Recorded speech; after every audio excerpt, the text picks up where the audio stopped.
डमरू बजा के सबका ध्यान बंदर की तरफ आकर्षित करता है और पीछे से सबका झोला पार हो जाता है। कोई भी नेता नहीं है जो मर्द की तरह काम करे। सड़क हमारे यहाँ चलने का काम नहीं आ रहा है, सड़क केवल राजनीति करने का काम आ रहा है। जो व्यक्ति है वो मुद्दा बन जाता है। पिछले कई चुनाव में हमने इस चीज को देखा है। बारिश के दिनों में यदि वो रिपेयरिंग करना चाहेंगे तो कहाँ से रिपेयरिंग होगा। नमस्कार, मैं हूँ देवेंद्र मिश्रा। छत्तीसगढ़ तक के चौपाल कार्यक्रम में आप सभी का स्वागत है। यहाँ आज मीडिया की चौपाल है जिसमें शहर के प्रतिष्ठित और जागरूक पत्रकार यहाँ जुटे हुए हैं। आज हम बात करेंगे जनहित के मुद्दों की, हम बात करेंगे शहर के विकास की, शहर के समस्याओं की। ऐसे कौन कौन से मुद्दे हैं जो मतदाताओं को प्रभावित कर सकते हैं और इस चुनावी परिणाम पर असर डालेंगे। हमारे बीच में शहर के प्रतिष्ठित पत्रकार मौजूद हैं। सबसे पहला हमारा सवाल धमतरी एक्सप्रेस के संपादक रंजीत छाबड़ा जी से है। रंजीत छाबड़ा जी ये बताएंगे कि ऐसे कौन कौन से मुद्दे हैं जो जनता को प्रभावित कर सकते हैं और चुनावी परिणाम पर असर डाल सकते हैं। अनेक मुद्दे हैं। सच कहा जाए तो आज धमतरी क्षेत्र हो चाहे प्रदेश हो, कृषि प्रधान राज्य हम कहते हैं, लेकिन ये समस्या प्रधान राज्य बन चुका है। अभी जो सबसे ज्यादा जो मुद्दे पिंच कर रहे हैं वो सड़क है, क्योंकि सड़क पे सारे दलों के लोग चल रहे हैं, नागरिक चल रहे हैं, वाहन चल रहे हैं, बच्चे स्कूल के बच्चे चल रहे हैं, सब चल रहे हैं। ये प्रभावित करेगा। दूसरा जो है मेडिकल कॉलेज महासमुंद में बन गया, कांकेर में बन गया, लेकिन धमतरी में बना नहीं और किसी ने आवाज भी इसके लिए नहीं उठाई। तो ये दो प्रमुख मुद्दे अभी जो वर्तमान में जो ज्यादा पिंच कर रहे हैं, ऐसा मुझको लगता है। सड़क का मुद्दा सबसे ज्यादा प्रभावी है, जो जनता जिसे ज्यादा हलकान है और हर दल इसको लेकर प्रदर्शन कर रहा है, चाहे व्यापारी हो, चाहे भारतीय जनता पार्टी हो, चाहे दीगर युवा संगठन हो। हम बात करना चाहेंगे अब्दुल रज्जाक रिजवी से। सड़क का मुद्दा कहां तक के प्रभावित होगा इस चुनाव में? सड़क का मुद्दा सड़क का मुद्दा कितना प्रभावित होगा? मुद्दे तो बहुत सारे हैं जो प्रभावित करेंगे इस चुनाव को। और रही बात सड़क की, तो सड़क का मुद्दा तो ऐसा हो गया कि हमारे धमतरी शहर के लिए और धमतरी ग्रामीण के लिए नासूर के रूप में सामने आ रहा है। चाहे आप अर्जुनी से लेके सोरीज वार्ड तक ले लो, या चाहे सेवा चौक से लेके आगे तक का ले लो, कुल्हाड़ी नाका तक का, ये सड़क जो है, मतलब आज हमारे बड़ा दुर्भाग्यजनक ढंग से बोलना चाह रहा हूँ कि सड़क हमारे यहाँ चलने का काम नहीं आ रहा है, सड़क केवल राजनीति करने का काम आ रहा है। क्या बात? इससे बड़ी दुर्भाग्यजनक बात हमारे धमतरी के लिए नहीं होगा। और रही बात, अगर और भी मुद्दे की बात करेंगे आप, तो मैं कहना चाहूंगा कि 2003 एक ऐसा वर्ष था जब हम सत्ता के साथ थे। उसके बाद से आज तक हम सत्ता से दूर ही रहे, चाहे विधायक कोई भी रहे, सत्ता दूसरे पार्टी के रहे, विधायक दूसरे पार्टी का है। इसका खामियाजा भी हमको भुगतना पड़ा और आज तक हम भुगत रहे हैं। जैसे आप रंजीत छाबड़ा जी ने कहा कि ऐसा माइल स्टोन कोई भी इन 20 सालों में नहीं बता सकता कि धमतरी में किसी ने माइल स्टोन रखा है, चाहे कोई बड़ा काम हो चाहे छोटा काम हो। अगर जिस क्षेत्र के लोग बुनियादी सुविधाओं के लिए तरस रहे हैं तो उनके लिए तो बड़ा कोई माइल स्टोन ख्वाब होगा, जो स्वप्न होगा। सड़क की बात में जहाँ तक कहना चाहूंगा कि भारत वाला सड़क बन रही है, हैवी गाड़ियां रोज गट्टा सिल्ली से आगे तक जा रही है, रेत खदान के लिए रोज हाईवे जा रही है, उनको रोकने वाला कोई नहीं है, ना शासन है, ना प्रशासन है, ना जनप्रतिनिधि है। आखिर ये कब तक चलेगा? धमतरी के साथ कब तक छलावा होगा? ऐसा माना जाता है कि हर चुनाव में स्थानीय मुद्दे प्रभावी होते हैं, लेकिन जब मतदान का समय आता है तो मतदान जो है राजनीतिक नजरिए को लेकर होता है। आप क्या मानते हैं अभिषेक पांडे जी की चुनाव में स्थानीय मुद्दे क्यों गौण हो जाते हैं? क्योंकि जब चुनाव की लहर चलती है, प्रचार प्रसार का एक लहर उठती है और जो जमीन से जुड़े मुद्दे हैं उससे ऊपर जो व्यक्ति है वो मुद्दा बन जाता है। पिछले कई चुनाव में हमने इस चीज को देखा है कि जनता से जुड़ी समस्याएं हैं, सड़क के गड्ढे हैं या गड्ढों में सड़क है या गड्ढे में सियासत है, इन सब के ऊपर मुझे लगता है कि इस साल भी वही स्थिति बनेगी कि धमतरी में वोटिंग जो है उसका सबसे पहला आधार चेहरा बनेगा कि कौन प्रत्याशी है। अब ये ऐसा क्यों हो जाता है? क्योंकि ये प्रचार प्रसार और जो उसका एक लहर बना दी जाती है राजनीतिक दलों के द्वारा, नेताओं के द्वारा, उसमें कहीं ना कहीं आम जनता जो है व्यस्त हो जाती है। जैसे कि डमरू बजाने वाला जो मदारी है, डमरू बजा के सबका ध्यान बंदर की तरफ आकर्षित करता है और पीछे से सबका झोला पार हो जाता है। ऐसा हमने जादू में कहीं देखा, पिक्चरों में वही स्थिति बनती है। आम जनता की जिम्मेदारी है कि वो न भटके, क्योंकि जो नेतृत्व है वो तो भटकाने की कोशिश करेगा। धमतरी की सड़कें इस बात का सबूत और गवाह है कि उसमें कोई जवाब देने की स्थिति में नहीं है। ना ही विपक्ष है, ना ही सत्ता पक्ष है, क्योंकि धमतरी के बीच से जो सड़क गुजर रही है वो तो विपक्ष की पार्टी की सड़क है, और ग्रामीण में जो है वो तो प्रदेश की सत्ता पक्ष की सड़क है। तो जवाब कौन देगा? खाली डमरू बजाया जा रहा है, लोगों का ध्यान भटकाया जा रहा है। जनता को ये चाहिए कि डमरू के फेर में ना पड़े और असल मुद्दों पे अपनी निगाह बना के रखें। इस बार भी कहीं सड़क के डमरू में बड़े मुद्दे ना छूट जाएं, इसका ध्यान रखना पड़ेगा। जवाबदेही आखिर कौन तय करेगा? धमतरी के पिछड़ेपन के लिए आखिर कौन है जिम्मेदार? या जनता है, या अफसर हैं, या फिर यहाँ के नेता है? हमारे बीच में डिलक्स टाइम्स के संपादक भी मौजूद है, सुधीर गुप्ता जी। हम उनसे पूछना चाहेंगे कि आखिर आप किसे कसूरवार मानते हैं धमतरी के पिछड़ेपन के लिए? धमतरी में तो नेता ही नहीं है हमारे यहाँ। एक नेता हमारे यहाँ है भारतीय जनता पार्टी का, जो पुरुष पार्टी, और वहीं दूसरी ओर कांग्रेस का संचालन करता है रायपुर में बैठा एक व्यक्ति। धमतरी नेता विहीन है। यहाँ कोई भी नेता नहीं है जो मर्द की तरह काम करे ताकि शहर की समस्याओं को लेके वो विधानसभा में लड़ सके। मैं नहीं मानता पिछले 15 साल के भाजपा शासन काल में और 4.5 साल के कांग्रेस शासन काल में सिर्फ छोटे छोटे मंच में भाषण दे के और माला पहन के ये खुश हो जाते हैं। विरोध करने वाले विरोध करते नहीं। बड़ी बड़ी समस्याएं हैं यहाँ। सड़क तो एक मेन मुद्दा है ही, और सड़कों की जाल यहाँ बिछाने के बजाय गड्ढे वाले सड़कों की जाल बिछी हुई है। कब यहाँ कौन गिर कर मौत हो जाता है किसी मालूम नहीं। आज ही पता चला कि एक हमारे सम्मानित व्यक्ति हैं जो कहीं पर जोधापुर या कहीं पर गिर कर वो गड्ढे में उनकी मौत हो गई। आज गड्ढे की राजनीति करते करते नेता गड्ढे में जा रहे हैं। यहाँ कोई नेता नहीं है। कुरुद वाला नेता चला रहे भारतीय जनता पार्टी के नेताओं को धमतरी में, और कांग्रेस के नेता चला रहे रायपुर में बैठ के कांग्रेसियों को। कोई नेता यहाँ नहीं है। जब तक मर्द नेता यहाँ धमतरी में पैदा नहीं होगा, धमतरी की राजनीति में कोई उलटफेर नहीं होगा, न विकास की गति बढ़ेगी। धमतरी में नेताओं की कमी है। अब हमारा अगला सवाल पत्रिका के ब्यूरो चीफ अब्दुल रजाक रिजवी जी से है कि बीते 20 सालों से आखिर धमतरी के साथ एक छलावा क्यों हो रहा है? एक बहाना, एक आड़ ले लिया जाता है कि विधायक जो है वो दूसरी पार्टी के है, जिसके चलते यहाँ विकास नहीं हो पाता। क्या इस समय जरूरत है जिसकी सरकार हो उसी के विधायक चुनने की? हम उनसे पूछना चाहेंगे। आतिशबाजियों के इस शहर में बर्फ का है मका मेरा। आतिशबाजियों के इस शहर में बर्फ का है मका मेरा। मेरे मका को नहीं, मेरे हौसले को देखिए। आपका पहला सवाल ये था कि धमतरी शहर में स्थानीय चुनाव में ऐसे कौन कौन से मुद्दे होंगे जो प्रभावशाली होंगे।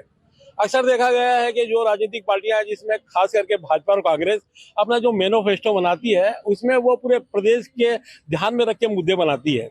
लेकिन पिछले 4 साल में, विशेष करके 1 साल में अपन जो समस्याएं देख रहे हैं, अब मुझे लगता है और कि जो भी राजनीतिक पार्टियां मुद्दे बनाएगी वो स्थानीय मुद्दों को भी इसमें समाहित करेगी। और यही कारण है कि भारतीय जनता पार्टी ने घोषणा पत्र में मुद्दे शामिल करने के लिए उन्होंने एक सुझाव पार्टी भी बनाया है। और धमतरी, यहाँ तक बात अपन करें मुद्दों की, तो धमतरी एक ऐसा शहर है जहां जन समस्याओं की कोई कमी नहीं है।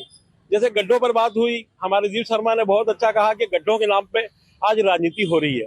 पिछले 1 हफ्ते में हम देखें करीब 10 बार चक्का जाम हो चुका होगा।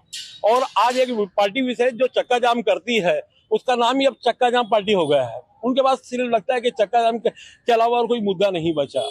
रहा सवाल ठीक है, धमतरी में आज गड्ढे के कारण आम नागरिक बहुत परेशान है, लेकिन इसके अलावा भी बहुत सारे ऐसी समस्याएं हैं जिसको नजरअंदाज नहीं करना चाहिए। जिसमें सबसे बड़ी समस्या हमारे धमतरी में है गोकुल नगर की। 126 हमारे यहाँ डेरिया हैं, और करीब करीब हमारे धमतरी के 40 में से 24 वार्ड जो हैं वो गंदगी, वहाँ की नालियां गंदगी से बजा रही है। मच्छरों के प्रकोप के कारण मैं आपको बताना चाहूंगा कि सबसे ज्यादा अगर प्रदेश में मलेरिया कहीं फैल रहा है तो धमतरी में फैल रहा है। यहाँ के आम नागरिक जो हैं सबसे ज्यादा परेशान गंदगी से हैं, और नालियां यहाँ की बजा रही है, जिसकी एकमात्र वजह जो है डेरिया है। अगर इन डेरियों को शहर से बाहर ले जाया जाए तो इस समस्या से मुक्ति मिल सकती है।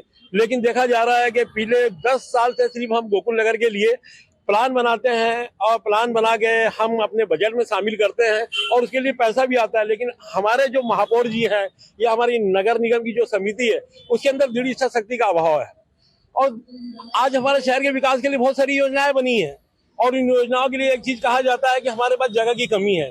मेरा यह कहना है कि धमतरी नगर निगम के पास करीब 44 एकड़ जमीन जो है पेंटिंगगंज के नाम से पड़ी हुई है। इस पेंटिंगगंज में सिर्फ 2 लोगों के कारण मामला न्यायालय में अटका हुआ है, और करीब 96 लोगों का मामला वहां पर क्लियर है। तो ऐसे में दृढ़ इच्छा शक्ति दिखाते हुए नगर निगम की जमीन है वो पेंटिंगगंज की, उसको अधिकृत क्यों नहीं किया जाता? इसके ऊपर आम यहाँ के जनप्रतिनिधि खामोश क्यों रहते हैं, ये भी एक बहुत बड़ा सवाल है हमारा। और 25 गज की जमीन को अगर अधिग्रहित कर लिया जाए तो डेफिनेटली मैं बोलता हूँ कि एक मॉडर्न शहर के रूप में धमतरी हमारा दिखेगा। और जहां तक नेतृत्व की बात करें, जैसे हमारे सुधीर भाई ने कहा कि यहाँ की जो राजनीति है एक तो खुरूज से और दूसरा रायपुर के कांग्रेस के नेता से संचालित होती है, सही है। हमारे जो धमतरी के जो नेता है, सबसे बड़ी बात यह है कि खास करके चाहे कांग्रेस या भाजपा के नेताओं की मैं बात करूं, ये परजीवी हैं। इन लोगों के अंदर में दृढ़ इच्छा शक्ति का अभाव है। और सबसे बड़ी ट्रेजेडी इन लोगों के साथ ये है कि यहाँ की समस्याओं के मामले में उनको इतना व्यवहारिक ज्ञान नहीं है। ये रायपुर से जो इनको संचालित किया जाता है उन्हीं बात को लेकर के ये आगे आ जाते हैं। और जो मैं सबसे एक बात और कहना चाहूंगा कि यहाँ के मीडिया को आज तक धमतरी की जो भी प्रमुख समस्याएं हुई है या जन समस्याओं को लड़ने की बात आई है, जितनी प्रबलता के साथ यहाँ का मीडिया लड़ता है उतना यहाँ के नेता नहीं लड़ते। आज धमतरी जो जिला बना हुआ है, इस धमतरी को जिला बनाने के में भी हम पत्रकारों ने सबसे बड़ा योगदान दिया। धमतरी की चाहे कोई भी समस्या है, चाहे ट्रामा सेंटर के मामले में बात आए या सोनोग्राफी मशीन के मामले में बात आए या जिला अस्पताल को अपग्रेड करने की बात आए या स्कूलों में अतिरिक्त शिक्षकों की नियुक्ति करने का मामला है, पत्रकार ही यहाँ का मीडिया ही सबसे पहले उठाता है। इसलिए मैं सोचता हूँ, मेरा कहना यह है कि जितना जागरूक यहाँ का मीडिया है उतना यहाँ के जनप्रतिनिधि और नेता नहीं है। जितना जागरूक मीडिया है उतने जनप्रतिनिधि नहीं है। ये सड़कों की समस्या और धमतरी की दीगर समस्या, चाहे गोकुल नगर की हो, चाहे इंजीनियरिंग कॉलेज की हो, चाहे एक नया सुसज्जित बस स्टैंड की हो, ये मुद्दा हर चुनाव में उठता है।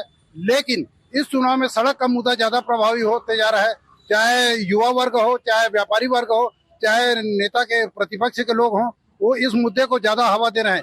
इसे क्या एक चुनावी स्टंट माना जाए हमारे बीच में? प्रखर समाचार के ब्यूरो भूपेंद्र साहू जी उपस्थित हैं, हम उनसे पूछना चाहेंगे ये जो प्रदर्शन हो रहे हैं इसे मानते हैं कि इसमें सच्चाई है या सिर्फ एक चुनावी स्टंट है? एक प्रकार से कह सकते हैं, हालांकि ये जनता का हित का मुद्दा है, लेकिन अभी चूंकि चुनाव है इसलिए ज्यादा सक्रिय हो रहे हैं। भाई सभी तो पार्टियां तो ये तो पहले से ही रही हैं। सड़क के हाल तो कब से खराब है। सड़क बुनियादी सुविधा है और ये सड़क जो है सरकार से चाहे विपक्ष नहीं दे पा रही है तो उनको तो बड़ी दिक्कत की बात है।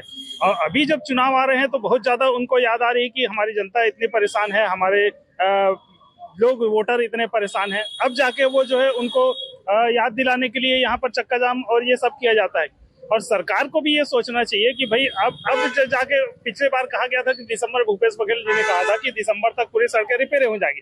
अभी जो है कुछ महीने बाद फिर दिसंबर आने वाला, तब तक सड़क रिपेयरिंग का पता नहीं है।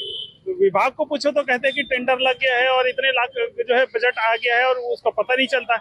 बारिश के दिनों में यदि वो रिपेयरिंग करना चाहेंगे तो कहाँ से रिपेयरिंग होगा? तो इनको या तो पहले करना चाहिए या बाद में करना चाहिए। आखिर बारिश में रिपेयरिंग करने का भी बड़ा एक खेल होता है जो विभाग जानता है और उनके नेता जानते हैं कि किस प्रकार से खेल करना है। तो ये सारा कुछ जो है सड़क जो है वाकई इस बार जो चुनाव एक मुद्दा रह सकता है और कहीं ले न डूबे लोगों को ये सड़क, कहीं ले न डूबे। यह सड़क का मुद्दा एक चुनावी स्टंट है जिससे जनता भली भांति परिचित है। धमतरी के प्रमुख मांगों में गोकुल नगर का है, चाहे इंजीनियरिंग कॉलेज का हो, चाहे पेंटिनगंज का मामला हो। इस मामले को प्रमुखता से उठाया है धमतरी एक्सप्रेस के संपादक रंजीत छाबड़ा जी ने। हम उनसे पूछना चाहेंगे कि आखिर ये मांग आज तक के अधूरी क्यों है? सीधी सी बात है कि जो दबाव प्रशासन पे और सरकार पे बनना चाहिए वो दबाव इन्हीं कारणों से नहीं दब पाता। जैसा कि डॉक्टर साहब ने अभी बताया, सड़कों की जो समस्या, ये समस्या 3 साल बाद फिर आने वाली है। क्यों? क्योंकि फिर ये डामरीकरण करेंगे, चौड़ीकरण कर रहे हैं, डामरीकरण कर रहे हैं, उनकी जिंदगी 2 साल से ऊपर नहीं रहेगी। तो मैं चाहता हूं कि इसका कांक्रीटीकरण कर दिया जाए। कहते हैं कि सस्ता रोए बार बार और महंगा रोए एक बार। ये जितनी सड़कें प्रस्तावित है इसको अभी अगर हम जाग के उनको कांक्रीटीकरण करने के लिए सीसी रोड के लिए अगर दबाव बनाएं तो ये शहर कम से कम अगले 20-30 सालों के लिए इस तरह के झगड़ों से सुरक्षित हो जाएगा, ऐसा मेरा मानना है। आप क्या मानते हैं सुधीर गुप्ता जी, क्या होना चाहिए जिससे एक नजीर बने धमतरी के? धमतरी शहर में सबसे पहले तो अतिक्रमण हटे शहर से। शहर जो सदर बाजार का अतिक्रमण हटेगा तो विकास दिखेगी। दूसरा क्या है, अतिक्रमण के कारण बहुत सारे ऐसे मामले हैं जो हट जाते हैं और छूट जाते हैं। विकास की बात जहां तक करें तो अगर नेता सामने आके मेडिकल कॉलेज और अन्य मतलब इंजीनियरिंग कॉलेज के लिए अगर लड़ाई लड़ता है, सड़क पर उतरता है, तो और कोई नहीं, माननीय भूपेश बघेल जी आज 4.5 साल मुख्यमंत्री बने हो गए, 4 बार भी धमतरी शहर में नहीं आए हैं। हमारे धमतरी जिले में आए हैं लेकिन शहर में नहीं आए। और जबकि हमारे यहाँ का नेतृत्व करता भाजपा कांग्रेस का नेता भूपेश बघेल का खास है। अगर वो आके एक कंक्रीट वर्क भी करा देते धमतरी में, 4.5 साल में मतलब नेतृत्व विहीन कांग्रेस कोई भी काम नहीं करा पाई। अगर वो कांग्रेस नेता जो रायपुर में बैठ के धमतरी के नेताओं को नचा रहे हैं अपने उंगली में, अगर वो मुख्यमंत्री जी से बोल के चाहते तो इंजीनियरिंग कॉलेज, मेडिकल कॉलेज करवा सकते थे। एक बहुत बड़ा समस्या खत्म हो जाता धमतरी शहर वासियों के लिए, ग्रामीणों के लिए। वहीं दूसरी ओर जहां तक विकास की बात है तो शहर में इतने अतिक्रमण हो गए हैं, जब तक अतिक्रमण हटेगा नहीं विकास दिखेगा नहीं। एक बहुत जरूरी बात अभी गुप्ता जी ने जो कही, मैं 100% सहमत हूँ। मैं चाहूंगा आपका कैमरामैन मेरे हाथ की इशारे की तरफ उधर बिल्डिंग की तस्वीर ले, जिसमें आप देखेंगे कि बालक चौक कॉम्प्लेक्स जो नगर निगम ने बनाया है, खुद मास्टर प्लान के नियमों के विपरीत बनाया है। उसके ठीक बाजू में एमपी ट्रेड सेंटर है दीपक जैन का, उसको बकायदा 10 फुट पीछे हटवाया गया है और अपने भवन को 15-17 फीट बाहर निकाला गया है। ये एक बहुत बड़ा उदाहरण है कि किस तरह यहाँ चौड़ीकरण के अतिक्रमण के नाम से यहाँ राजनीति हो रही है। अतिक्रमण का एक प्रमुख मुद्दा है जो शहर विकास में बाधक है। शहर का विकास 4.5 सालों से नहीं हो पाया। धमतरी में भारतीय जनता पार्टी के विधायक है, आखिर उनकी भूमिका क्या रही विपक्ष के तौर पर, हम नवभारत के ब्यूरो चीफ दीप शर्मा से पूछना चाहेंगे। विपक्ष की भूमिका क्या रही, विपक्षी विधायक की? मैं तो ये कहना चाहूंगा कि सत्ता का भी भूमिका सुनने है, विपक्ष की भी भूमिका सुनने है। किसी घर का चूल्हा खामोश है और हम उसको लंगर के लिए दावत दे रहे हैं। ये विडंबना हमारे धमतरी शहर में देखने को मिल रही है कि हमको ना सड़क है, ना बिजली है, ना पानी है, तो हम उसको फिर एजुकेशनल हब, व्यापारिक hub, medical college, engineering college, इसका सपना हम कैसे देखेंगे? ये तो हमारे लिए पाप है, महापाप है ये, अगर हम ये सपना देखते हैं तो। क्योंकि हम तो अपने क्षेत्र में बुनियादी सुविधाएं तक हम नहीं ला पा रहे हैं और लोग भटक रहे हैं। सड़क पे आदमी मर रहे हैं, जिस तरह की बातचीत हुई, पानी के लिए तरस रहे हैं, बिजली के लिए तरस रहे हैं। तो आखिर हम इस संघर्ष कब तक करते रहेंगे? जनप्रतिनिधि हो चाहे नेता हो, 5 साल तक केवल इवनिंग वॉक और मॉर्निंग वॉक करते हैं। उनको खुद को नहीं मालूम कि हमारी मंजिल कहाँ पे है। डीएमएफ फंड का क्या हो रहा है? डीएमएफ फंड का एक बड़ा अच्छा सवाल आपने किया है। डीएमएफ फंड का उपयोग कहाँ हुआ है, ये सार्वजनिक होना चाहिए, जो आज तक सार्वजनिक नहीं हुआ है। कि डीएमएफ फंड का एक्चुअल में जो उसका जो जिस उद्देश्य है, जिस मकसद से बनाया गया है कि आम लोगों को बुनियादी सुविधा देने के लिए उस फंड का निर्माण किया गया है। लेकिन उस फंड का उपयोग कहाँ हो रहा है, कैसे हो रहा है, ये किसी को नहीं पता। केवल जहाँ तक मैं सुनता हूँ कि कल भ्रष्टाचार की भेंट चल रही है। इसके अलावा और कहीं नजर नहीं आता मुझे बुनियादी सुविधा धमतरी के अंदर में। धमतरी जो है वो गौण खनिज का एक केंद्र माना जाता है, गढ़ माना जाता है, जहाँ रेत और दूसरे जो खनिज है उनका भारी तादाद में उत्पादन होता है। और एक बहुत बड़ा डीएमएफ का फंड है जो करोड़ों रुपए में है। आखिर ये डीएमएफ फंड का क्या होता है, क्या बंदरबाट हो रहा है या विकास कार्य में लगते हैं, इस बारे में हम सुधीर गुप्ता जी से पूछना चाहेंगे। फर्जी तरीके से प्रारूप बनाकर डीएमएफ फंड को हथियाना अधिकारियों का काम है और अधिकारी को सपोर्ट करता है प्रशासनिक अधिकारी। डीएमएफ फंड में जितने भी काम हुए धमतरी शहर में 1-2% को छोड़ के, आत्माबाद स्कूल बना, आत्मानंद स्कूल, उसको छोड़ के जितने भी काम हुए पूरा भ्रष्टाचार की भेंट चढ़ा है। डीएमएफ फंड जितने लोग उपयोग किए हैं उसको सरकार दंडित करे। और ईडी की नजर अभी डीएमएफ फंड वाले कलेक्टरों के ऊपर भी है जो फर्जी तरीके से फंड को अलॉट करके और भ्रष्टाचार का एक नमूना पेश किए धमतरी में। धमतरी जिले में डीएमएफ फंड से कोई भी काम नहीं हुए हैं जिसकी जांच आवश्यक है। तो ये थे हमारे शहर के प्रतिष्ठित पत्रकार जिन्होंने बेबाकी से अपनी बात को रखा।